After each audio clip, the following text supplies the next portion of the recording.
Bismillahirrahmanirrahim. Assalamualaikum warahmatullahi wabarakatuh. Waalaikumsalam warahmatullahi wabarakatuh.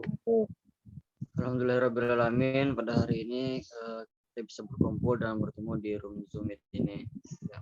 Pada pertemuan kali ini kita akan membahas dan berdiskusi tentang logam besi, di mana sumber referensinya dari Eko Budianto pada tahun 2020 dengan judul pengujian material di Kota Lampung oleh Laduni.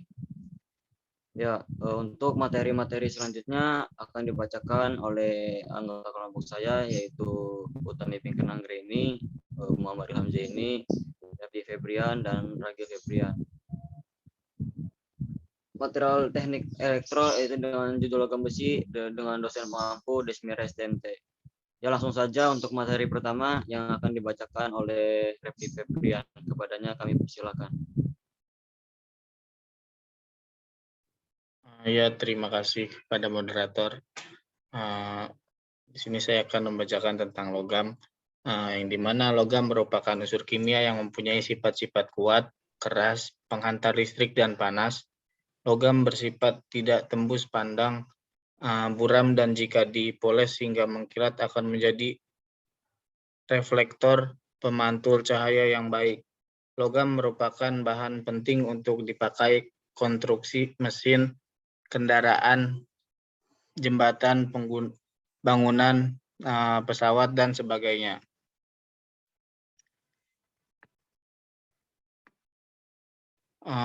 Kemudian logam dapat dikelompokkan menjadi dua golongan logam, yaitu logam mulia dan logam tahan api.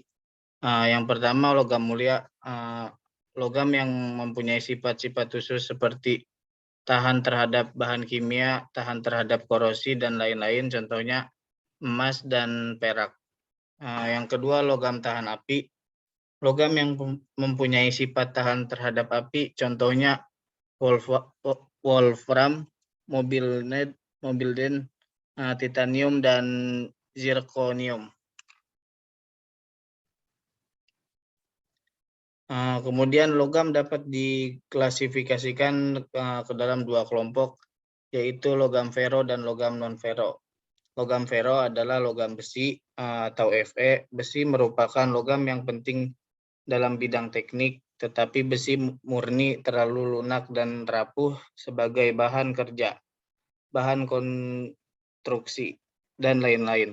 Oleh karena itu, besi selalu dicampur dengan unsur lain, terutama zat arang atau karbon.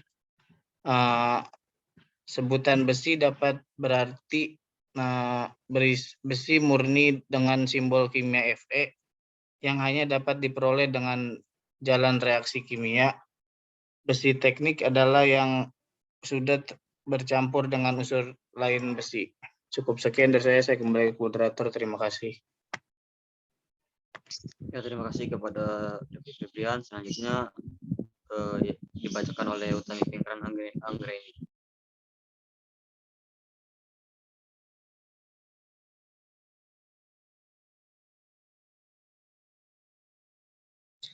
Terima kasih kepada moderator. Saya lanjutin aja ya. Di sini ada besi tuang. Besi tuang ini memiliki kadar karbon antara 2,3 sampai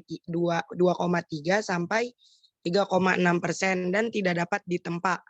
Kenapa disebut besi tuang kelabu? Karena karbon tidak bersenyawa secara kimia dengan besi, melainkan sebagai karbon yang lepas yang memberikan warna abu-abu kehitaman, dan disebut besi tuang putih karena karbon mampu bersenyawa dengan besi. Baja atau besi tampa yaitu yang memiliki kadar karbon kurang dari 1,7% dan dapat ditempa. Logam fero juga disebut besi karbon atau baja karbon. Bahan dasarnya adalah unsur besi atau Fe. Dan karbon sendiri unsurnya C, tetapi sebenarnya juga mengandung unsur lain seperti silikon, mangan, fosfor, belerang, dan sebagainya yang kadarnya relatif rendah.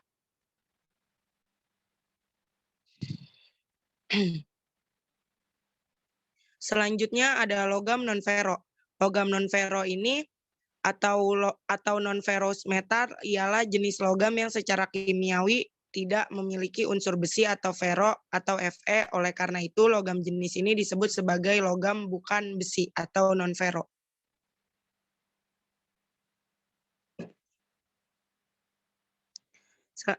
Selanjutnya ada struktur logam.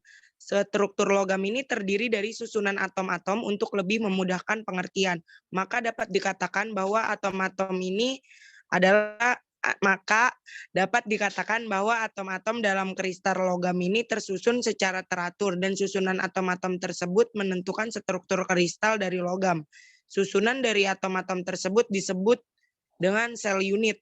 Kebanyakan bahan logam mempunyai 3 struktur kristal. Yang pertama ada face-centered cubic atau FCC, yang kedua ada body-centered cubic atau BCC, yang ketiga ada hexagonal closed pack atau HCP. Pada temperatur kamar, besi atau baja memiliki bentuk struktur body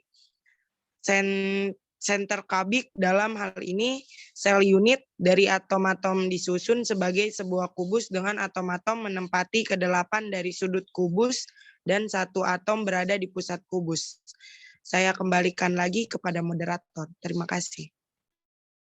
Ya, terima kasih pimpinan Anggrini. Selanjutnya akan dibacakan oleh Ragil Febrian. Kepadanya kami persilakan. Ya, terima kasih kepada moderator. Saya izin melanjutkan yang pembahasannya, yaitu benda yang terbuat dari logam.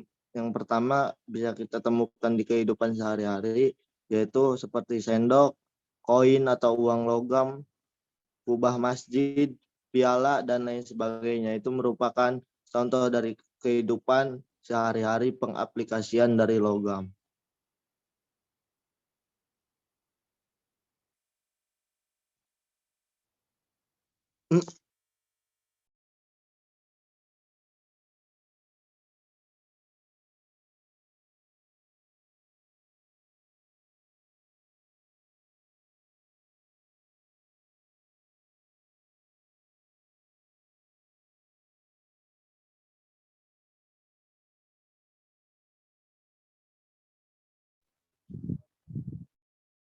Ya, terima kasih kepada Ragil Febrian. Selanjutnya, jika ada yang ingin ditanyakan atau didiskusikan, silakan. Izin bertanya sih. Ya, baik. Ini kan kita ya pembicaraan seputar dengan logam, tadi juga jenisnya, klasifikasinya udah dijelaskan juga. Saya ingin menanyakan aja sih, logam yang memang kuat gitu ataupun tahan lama buat jangka panjang itu logam yang seperti apa ya? Bisa dikatakan logam yang berkualitas itu logam yang seperti apa? Ya, baik, Ragil. Mungkin untuk teman-teman ada yang ingin menjawab.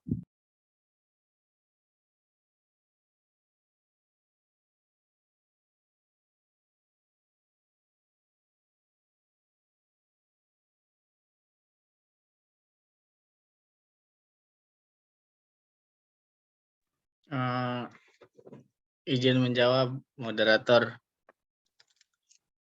Ya, silakan. Yang saya ketahui ya, logam yang berkualitas itu contohnya ada logam titanium, yang dimana logam titanium ini bila dibandingkan dengan dua logam yang lainnya, titanium memiliki kepadatan yang sedikit lebih rendah. Meskipun demikian, logam titanium adalah jenis logam yang memiliki kekuatan tertinggi. Cukup, moderator. Ya, baik, terima kasih kepada Ragil Febrian. Selanjutnya ada yang ingin bertanya atau berdiskusi lagi atau menambahkan?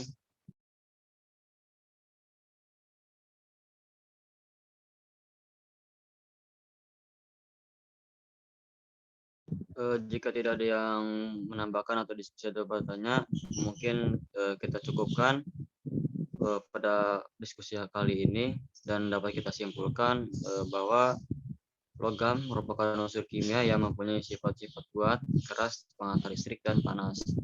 Di mana logam dikelompokkan menjadi dua golongan logam, yaitu logam mulia dan logam tahan api. Dan logam juga diklasifikasikan menjadi dua kelompok, yaitu logam fero dan non-fero. logam fero yaitu logam besi dan logam non fero yaitu logam non besi. Di mana pada kehidupan sehari-hari benda yang terbuat dari logam itu ada sendok, seperti kubah emas, piala dan lain-lain. Ya, mungkin itu saja yang dapat kami sampaikan. Kurang lebihnya mohon maaf. Semoga materi ini dapat bermanfaat bagi kita semua. Saya Muhammad Ilham Zaini sebagai moderator pamit undur diri. Wassalamualaikum warahmatullahi wabarakatuh. Waalaikumsalam warahmatullahi wabarakatuh. Terima kasih.